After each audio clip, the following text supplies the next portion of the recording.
doing up here? I don't want to do this. How the fuck did I end up at the hospital? Why the fuck did I climb all the way up here? Oh, come on, think. How do you get down? Why don't I just jump? Maybe I'll just jump into the East River. What the fuck is that? What the fuck is that? I'm going crazy. I don't see anything. Oh, I should just jump. Oh, fuck! Do I really want to die? No, I don't want to die.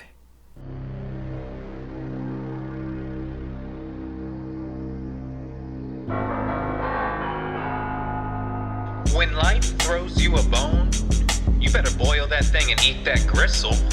That's where them vitamins at.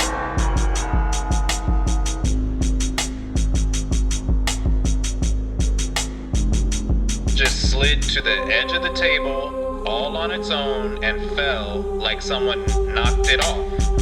Right at my feet, our jaws hit the floor.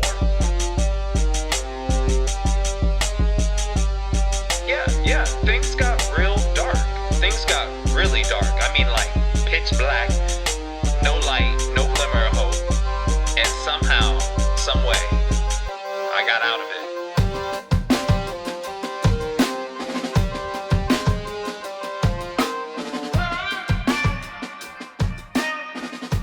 I'm not talking about ghosts today. I'm talking about suicide prevention. It's Str8 on the rhetorical sake, and I'm about to share with you the times in my life when I scared my damn self. You know, seasons changing and the nighttime approaching sooner during the day, things like that just kind of trigger feelings of depression and darkness for me. Maybe you can relate. I think a lot of my listeners do. And as much as the ghostly paranormal tales that I'm sharing with you are gaining traction all over the world, and I appreciate everyone that's tuning in and subscribing and sharing, and people even telling me in person like their feedback on what my encounters, what they interpret from them. So I'm really grateful that Str8 is taking off under the hospice of the Rhetorical Sake podcast. As you all know, this show's brought to you by God Sent Dog, the story of how one dog led a man to sobriety. That guy's me, and I wrote from right where I was at, straight out of rehab, and I was able to actually go to a treatment center that allowed pets, so that's a big part of the story too. If you're considering adopting a dog and you have the means and the willpower, you're able and willing to open your heart up and your budget, then by all means, I'm telling you, I learned so much about myself from my emotional support animal. And a lot of people might scoff at me, but scoffers can scoff and haters be damned when I fly with my pup, because when I'm flying with him, there's no time to booze and cruise. There's no drinking. So he helps me keep sober, out of my head. And sometimes it's just nice to have somebody there when you have some turbulence. Like, he looks up at me and I'm looking down at him like, yeah, brother, I'm nervous too. And if I go out, you going with me, bro. Ain't nobody going out up in here. In any case, I don't know, my higher power, subconscious, something just laid on my heart to talk about moments in my life that I was legitimately shook up, legitimately shaken up. God Sent Dog is available on Amazon and Kindle Unlimited, by the way. Or you can just go to my website, erhunter.live. That's erhunter.live. Back to the regularly scheduled program. Like I was saying, yeah, I just decided that to change things up a little bit, and I know we might be getting a little oversaturated with Halloween. I don't know if you might have kids, things like that. Candy, it's in every store, and they're already preparing for Thanksgiving, just this consumerist, commercialist stuff. that's constantly in our face and antagonizing us with all these different color schemes. I don't know. Something about orange and black makes me a little irritable, but maybe that's what it's supposed to do. But I've definitely hit some rough spots, emotionally, mentally, and physically. I've learned about myself that I actually internalize a lot of my emotions. I internalize a lot of trauma. Taught myself to internalize, and it shows outwardly. Like anyone that knows me knows, I grayed prematurely. Like I started getting gray hair when I was 13 years old. So I'm just like, God, why do you hate me? But I'm good with it now. Now all the kids are dyeing their hair gray. I had this one guy, he was like, damn, that's sick, dude. Like, everyone's dyeing their shit, and you're actually naturally gray. I'm only 30 years old. But it's really taught me a lot about myself. And just like even my skin breaking out, especially like where I shave. I know that has a lot to do with cortisol being released and stress being induced by stress. And all of this kind of stemming back to diagnoses of post-traumatic stress syndrome, post-concussion syndrome, depression, anxiety. And I kind of was like waiting over the last few years to get diagnosed with something more maybe critical, I guess you could say, mentally. Because I literally thought I was bipolar or schizophrenic just because of the dynamic of mood swings, of just how I can be in a season of joy and bliss and on fire for everything, but then the pendulum swings in a couple of weeks I'm really down and everything's fine. The bills are paid, the dog's happy, I'm working out, I'm running, but I'm still empty. And it's those times in life when you are living your dream, checking off every box in your to-do list, you're killing it, but you're dying inside. Like you're literally don't understand what you're killing on the inside that's making you feel so empty. And we kind of, I don't know, I just kind of wade through it. Working out definitely helps. It's a natural antidepressant. Running is a natural antidepressant for me. I'm not a doctor. I'm just a black guy with green eyes that looks very, very sexy with or without a couple extra pounds. I'm excited actually to check out my body mass index more recently, because I might not be gaining or losing the weight in the numbers thing, but I've been weightlifting more. So I really think the muscle mass is accruing, and the definition I'm getting, I'm losing inches in the waistline, the legs, those are shaping up nice, these thunder thighs. So yeah, that's got me all shook up. But getting back on what really has shaken me up in life, and that little skit I put together for the intro is inspired by real events. I didn't fall all the way back into character because I was really drunk, running around New York City. And I had moved there shortly after graduating from college in 2014, under the under the impression that I had a permanent place to stay.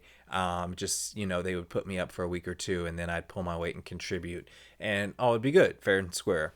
But after a few months, my location, my residence changed. Where I was being hosted was no longer viable in Harlem, so I rented a room in Washington Heights. And some friends from college, they were celebrating a birthday party, but my friends from college have always been richer than me. So there were times where I would hang out with them, and then I'd be like, hey, can I crash on your couch? And that gets a little old, especially in New York City, because everyone's trying to crash on your couch, especially if you got a nice spot or a spot at all. And then you got me, this, 7-year undergrad, recently graduated from college, and shows up to New York City with like $200 in his pocket. I got a job on the first day, don't get me wrong, but I was definitely young and dumb. And that's just the type of stuff you do. I wanted that rush. I wanted that grind. I wanted that hustle. I wanted the city deep down. I wanted to get chewed up. I did not want it to spit me out. I wanted to be able to endure. But my Achilles heel was a lot of untreated um, mental illness. And when you consume alcohol and binge drink and you add a depressant to an already depressed situation, a constantly stressful situation, because to not know where you're going to eat, where you're going to sleep, what you can afford, but you know you got a $2 to make sure you don't get the shakes from not having a tall boy tonight when you're at the studio, quote unquote, recording music. I was really like the bellhop for my friends. So I kind of figured out like I'm not going to get signed, or if I am, it would be like kind of stabbing the dude that introduced me in the back. So I didn't pursue that, and I could have. But it was like I saw the nefarious side of the music industry for sure. And that's also an inspiration for this book I'm working on, because there is a dark oligarchy that exists, and it is as nefarious, probably more than what we can imagine. And it's definitely supernatural. I mean, it's got some dark stuff going on. And that's the beauty of it, is because we can fight that darkness with light. And it's like the MLK thing. Like, you cannot fight hate with hate. You can only fight hate with love. You can't beat darkness with darkness. You can only beat darkness with light. Light drives darkness out. Love drives hate out. And what I have acquired in these last 5 years probably is an acquisition, no, 2 years, an acquisition of love for myself. And pulling that forward, that light, bringing that light out, growing it, nurturing it, allowing it to prosper, drives out the dark. And that's why I can do what I'm doing today, because each and every one of us is certainly worth it.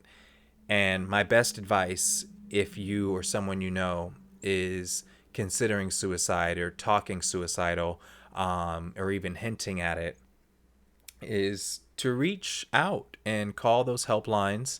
1-800-273-8255 is the National Suicide Prevention Line. That's 1-800-273-8255. Serious business, y'all. But I'm glad I can talk about it from a perspective that I survive. And I continue to survive. And not only survive, but thrive. And I want that for others. So how did I get to the point where I really almost practically attempted suicide?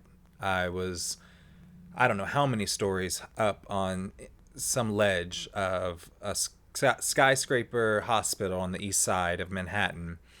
And going in reverse, I had woken up there in the hallway on a gurney in a bed, and I came to. I didn't wake up, I came to.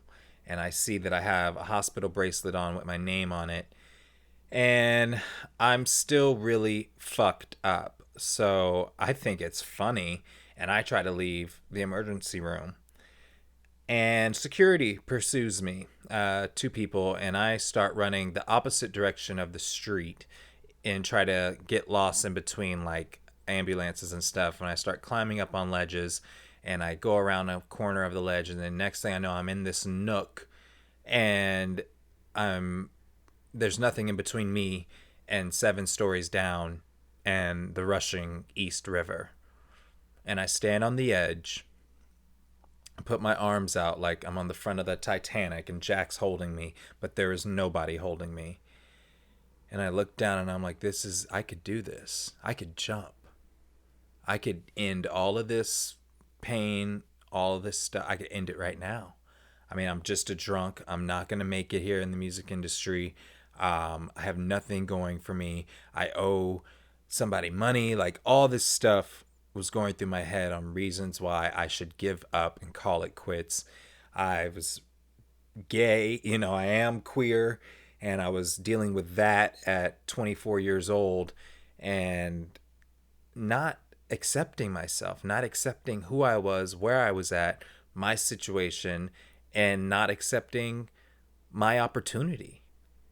But in that moment, not thinking that grander, in my drunken haze, I really looked down at that river and considered it. I remember seeing the current, the foam rising to the top of the water, and knowing I wouldn't survive. I'm like, oh, maybe it might be a nice plunge. But I knew if I jumped, I would kill myself. And I really thought I wanted to. But I realized that I wasn't in enough pain to do that. I didn't even really think about my family or anything like that. It was just like, no, I can push forward. And I tried to check my pockets, and the money I had made that night was gone. Because thinking back, the last thing I remember before being at that hospital, waking up, coming to there, I was at the same nightclub, but in some other downstairs bar area from my fellow college friends, fellow alum that were celebrating a friend's birthday party. And I had already enjoyed probably half a bottle of vodka before I left the flat in Washington Heights.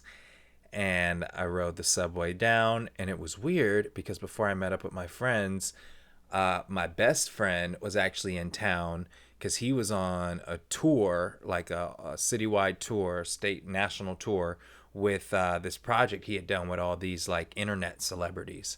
So a lot of my friends, my homies from Virginia, were actually in New York City that night. So I actually got off at Times Square before I made it all the way over to the east side, and they were in the heart of it. I mean, it was Friday or Saturday night, and it's their show, so I get like VIP access, like I don't know where I'm at, some theater, we all backstage or whatever, and I meet up with them. And so the deal was, my friend had loaned me $40 that had put me up in Harlem, but even though I was staying in Washington Heights, we were still homies, we were still working on music together, things like that. So I was supposed to bring that $40 back, or that night or something like that. I'm not going to go into the specifics about what was happening. But by the time I got to the east side, my buzz from the vodka was just, I was ready to party, but I wasn't fucked up. I was buzzing. I'm standing at a stoplight, and I'll tell you, this had me shook for sure. I see this dude riding a bicycle with his arms crossed, like no hands. Look, man, no hands. And he's looking dead at me, like, and that's what I love about New York City. Like, y'all give me mad love. Shout out to Harlem, the Village, Greenwich. Look, even down to Wall Street up to Washington Heights. I don't really fuck around in Brooklyn too much, Williamsburg, but I love y'all, the Bronx, all y'all. So it's Bill fucking Murray. It's Bill Murray looking me dead in my face as he rides on a bicycle through this intersection on the Lower East Side, and no one is standing around me. I'm just like, nobody saw. It's just Bill Murray looking me in my face. So he's riding with no hands, looking at me, not even looking straight ahead, like he's that good. I was shook. So I get to this, mediocre nightclub bar, whatever, on the terrace, and some doobies get passed around. I get a Long Island, which costs like $12, and then I just start fading in and out. And I think my friends realized it because they kind of they're like, all right, man, well, you have a good night, kind of doing their own thing. Like, I was too drunk, and that was my MO back then. So I go downstairs to a bar down there, and I was like dancing with a guy. I'd never danced with a guy in public, but it was New York City, and he was like this little twink Latino guy. But I was being a douchebag. I was just being a belligerent drunk. And I remember the bartender, she was like this white girl with like she looked like Alice in Wonderland on crack. And she was just telling me, she was like, stop fucking talking while she was making the drink. She's like, just stop fucking talking. And that's the last thing I remember. And the next thing I know, I woke up in that hospital with suicidal thoughts.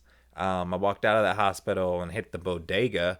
I don't know which hospital it is to this day. I need to actually look up like hospitals on the Lower East Side, because they probably got a chart on me. And maybe it's the same hospital that Dr. William D. Silkworth was doing his whole practice out of. Shout out if you know who that is. So I get on the subway and I pass out. I hit a bodega, grabbed a sandwich, chowed that down, get on the subway. It's like the sun was rising, so it was probably like 5 a.m.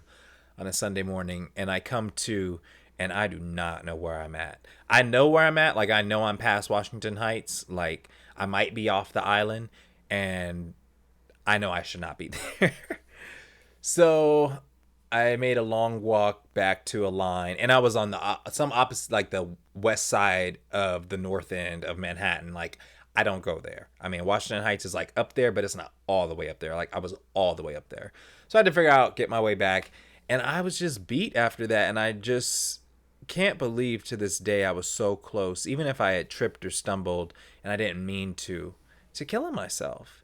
And it's so preventable. Had I reached out and gotten honest with people, asked for help, and let my emotions roll through me. When I felt like crying, cry. When I felt angry, do something that allows me to get that energy out, maybe running or lifting weights or doing some push-ups or something, rather than binge eating and drinking.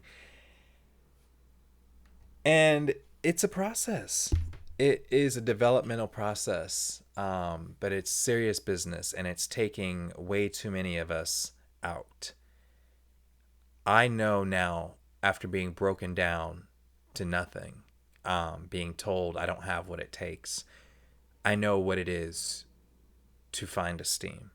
I know what it is to find self-worth. I know what it is to find value in my life. And it comes from something that the world cannot take away. It seems like it. It seems like it sometimes. And that's what shakes me up, is that I even let others' opinions, or I construct these delusional ideas of what other people think about me. And that had driven me crazy as a youngster. And being in the closet didn't help. Living south of DC, like basically right next to DC on 9/11, didn't help. There's a bunch of being smashed by a semi truck when I was in the second grade with my whole family, and like shrapnel and the car. That's a whole different episode. Then getting hit by a car when I'm 13, getting hit by a drunk driver, like all these compound emotional fractures. But I'm glad today that I allow that shaken, that stirredness that's happened in me to be used for good, and to bring forth a hope and a light.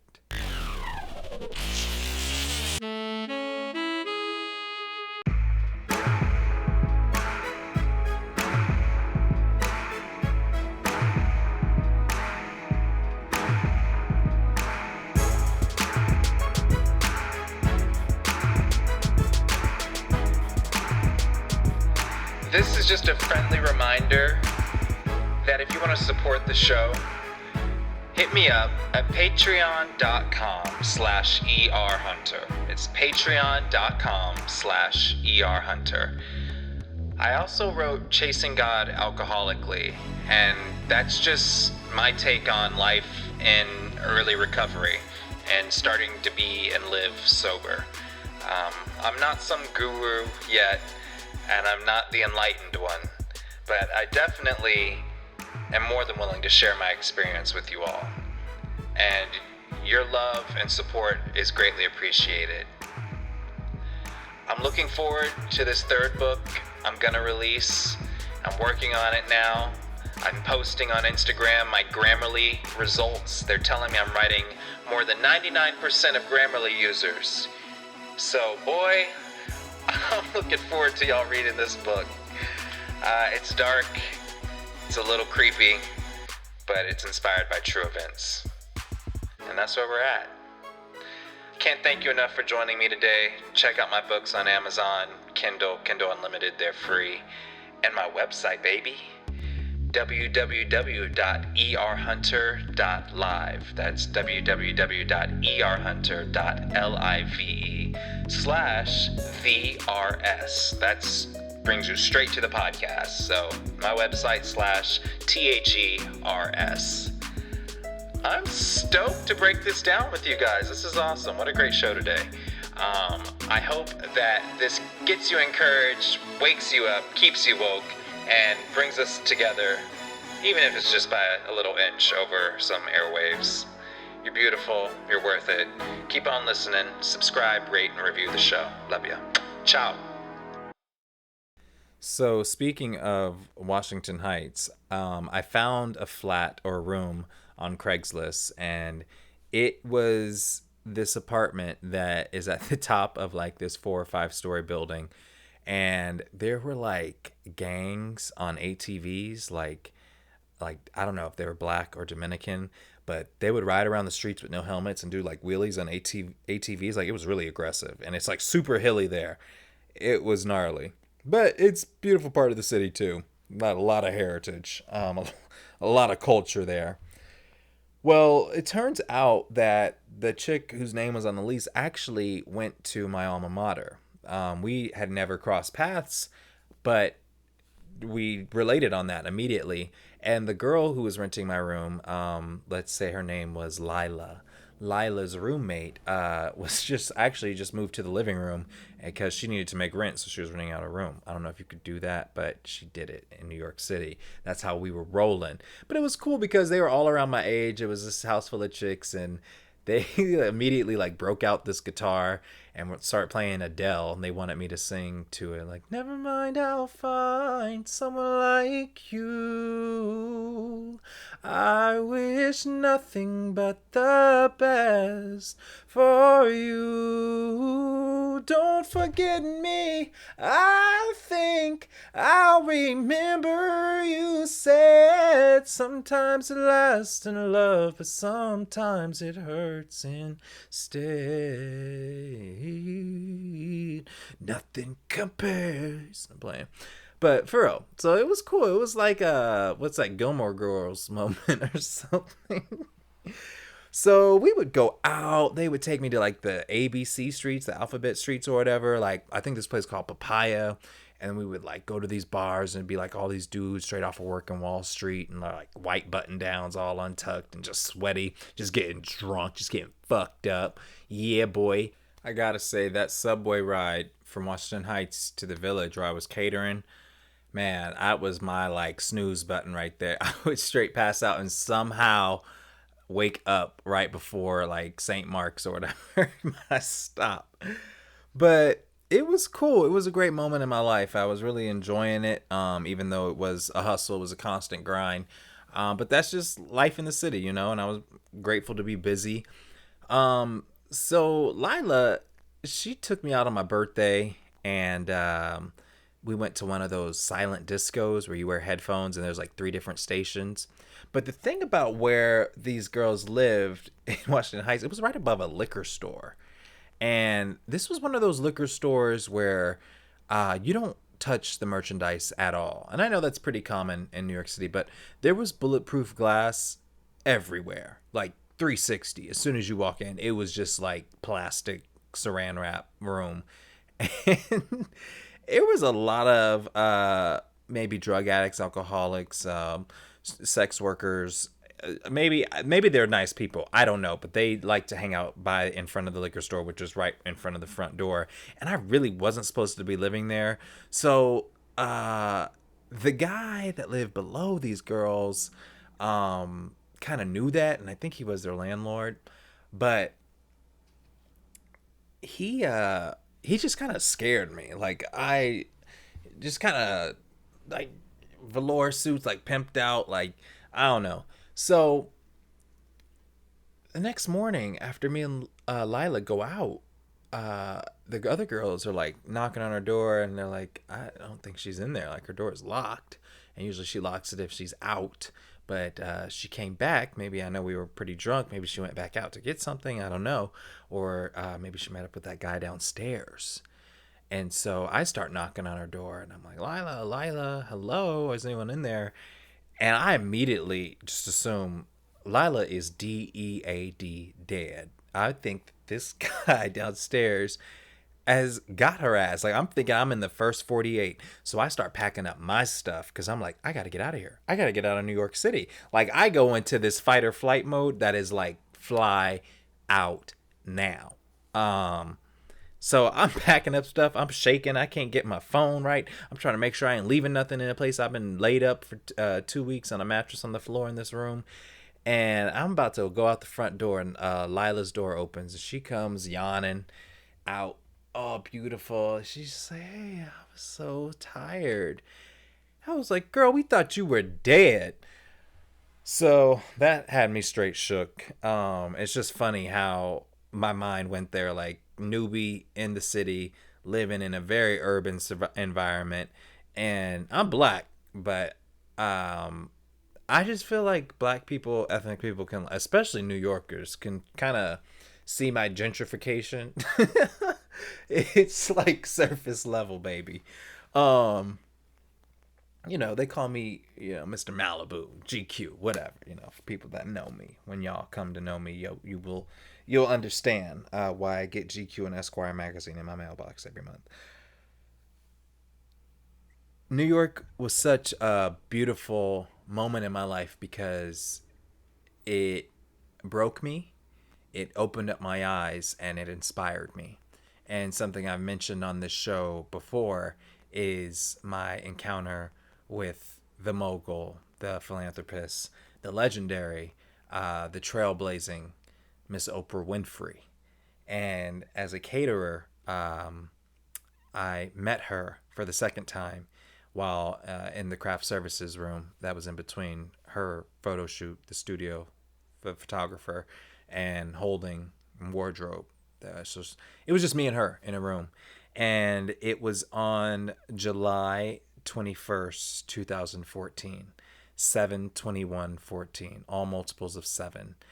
And at that point, I was dealing with something at my job that pried at my insecurities and created a unsafe, unhealthy environment for me. And meeting this trailblazer that delves into people that stand up for what's right, uh, it really helped me decide. Having that moment with her, though brief, powerful, substantial, crucial. It was the second time I had met her. And she said that she actually remembered me.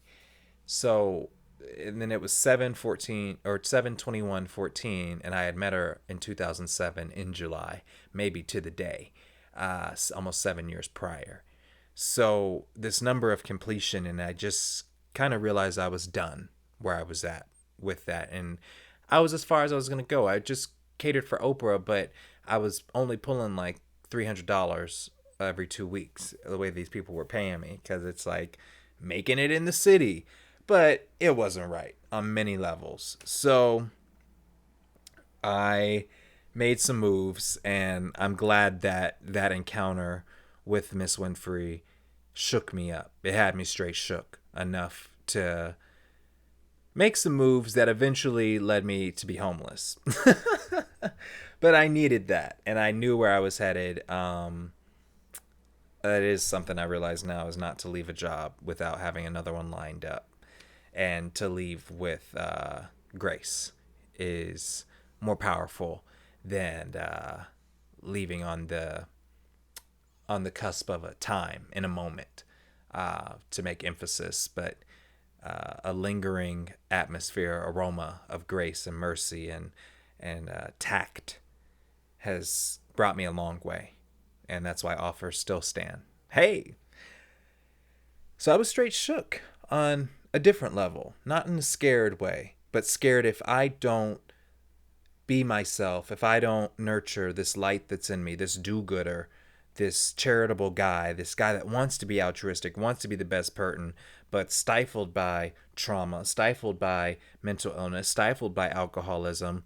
And then I get these God moments where I meet these figures, these icons, and they are not God. Oprah Winfrey is not God, but her work inspired me to get closer to my God. And that's where I'm at today. A lot of what she has done inspires me to do this. It's shaking me up so much that I can't just come home from my part-time job and kick it and Netflix and chill. No, I got to produce a show. I got to work on my book. Like, I'm shook in the straight sense that I'm on this broad highway. I'm on this path that's lit by my Lord. It's a lamp unto my feet. And I'm so grateful for that. And I'm not ashamed.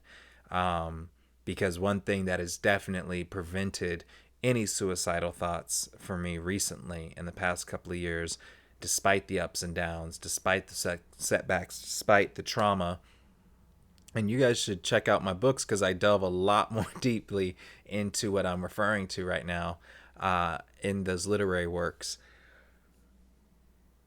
I'm grateful. I'm very grateful to be shaken and stirred in the right way. And my path has been made straight because I've allowed myself to decrease that my passions, my my inspiration, my influence, what can't be taken away from me by the world unless I don't utilize it while I'm here. Um, that that drives us. That's the driving force behind this. You might be listening to it on iTunes, but I'm telling you, this is being produced by something that's in each and one of our hearts.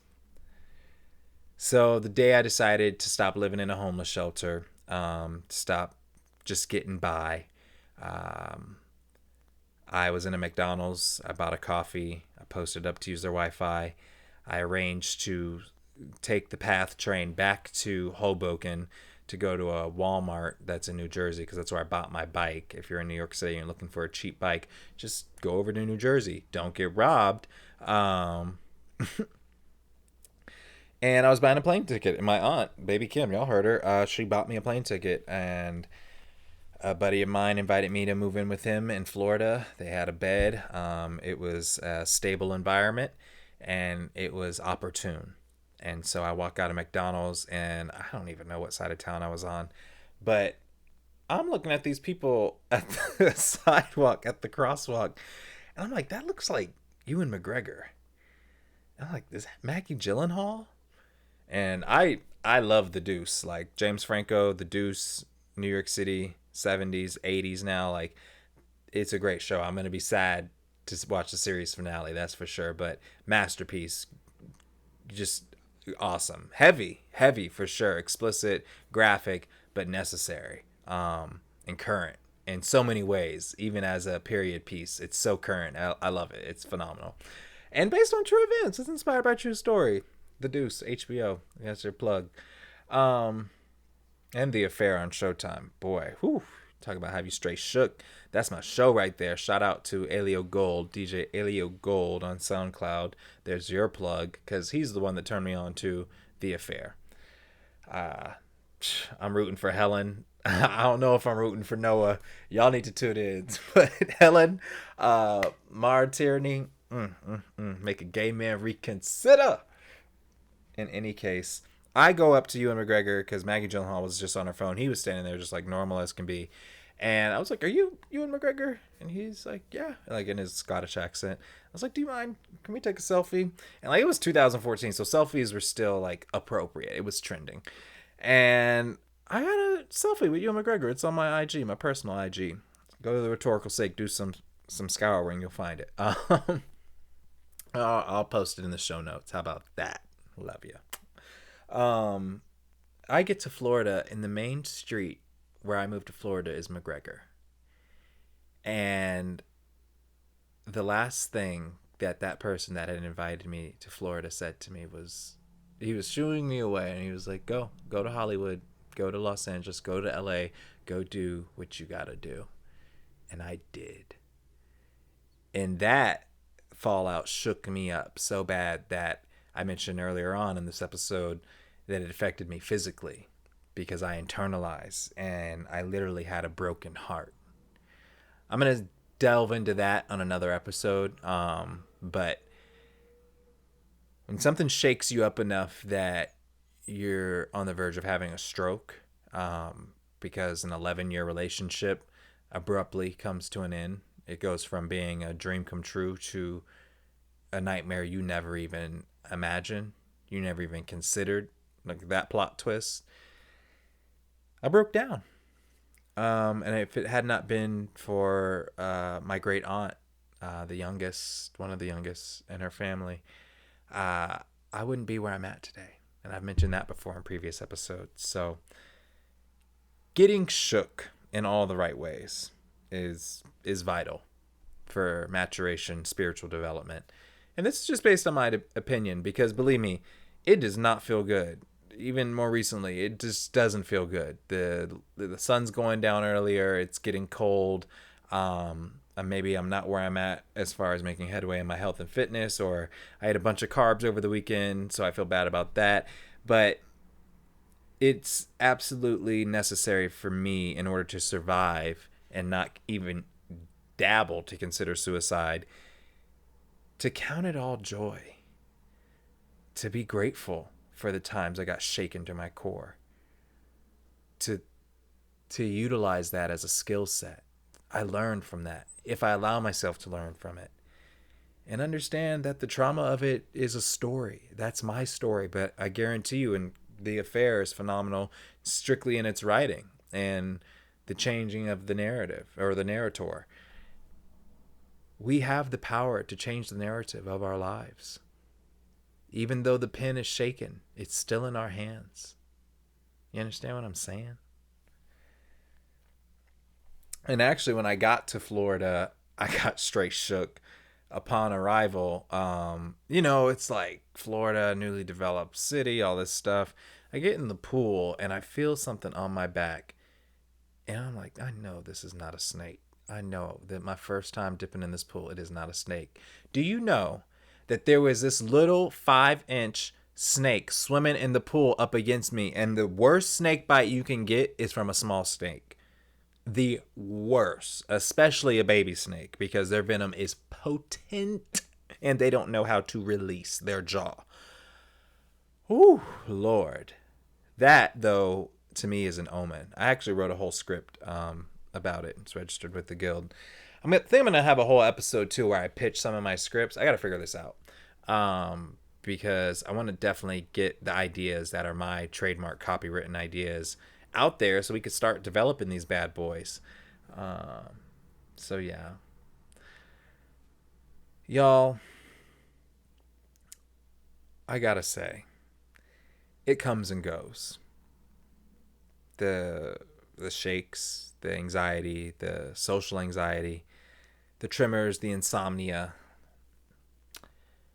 But when I really settle down and take some deep breaths, and maybe after I run, and after I talk with people and I socialize and I don't isolate,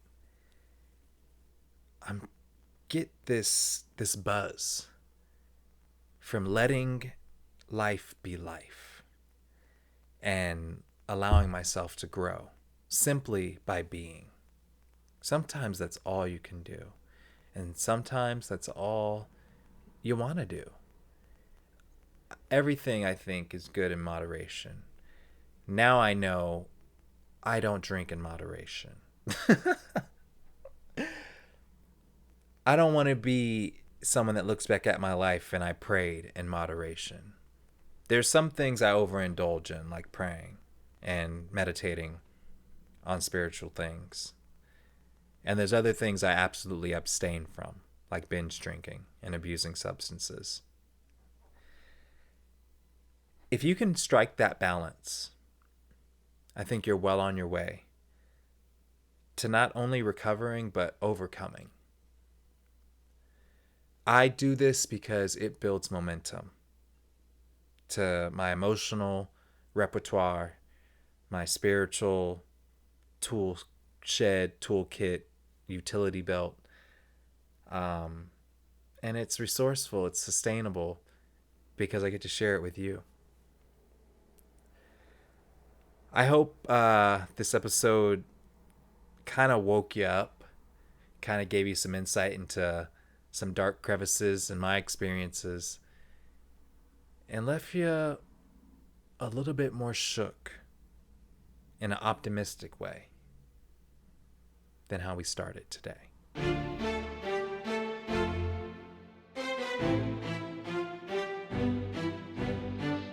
Just hold on, just hang in there. I know it hurts, I know you don't understand it, I know you don't get it.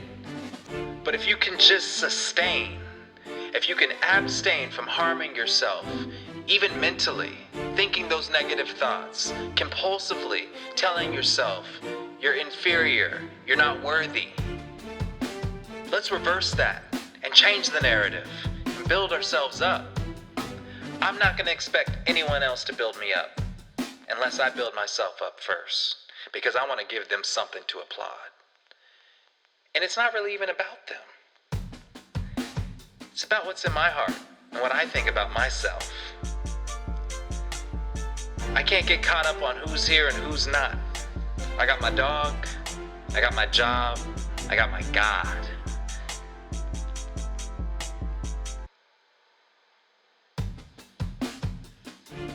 Life is gonna throw us some curveballs. It's gonna dish us out some bones, some scraps, when we're looking for substance, when we think we know what we need. But if we really get to the heart of it, we've got everything that we need just in this single thought.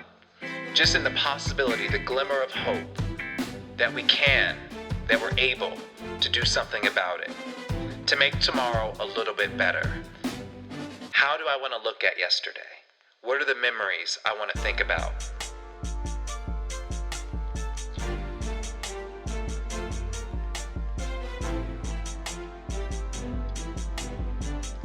We may not be where we want to be, but I guarantee you're right where life needs you. Keep it up. You're doing great. Even if it doesn't look like it, even if it doesn't feel like it. Sometimes being sore means you're doing something right. Man, this is pretty damn awesome. Let me know if you got something out of this. Email me, earth, ERTH at erhunter.live. I enjoy this so very much, and I look forward to seeing you guys again. Thanks for stopping by. Stay up. Stay up. It's worth it.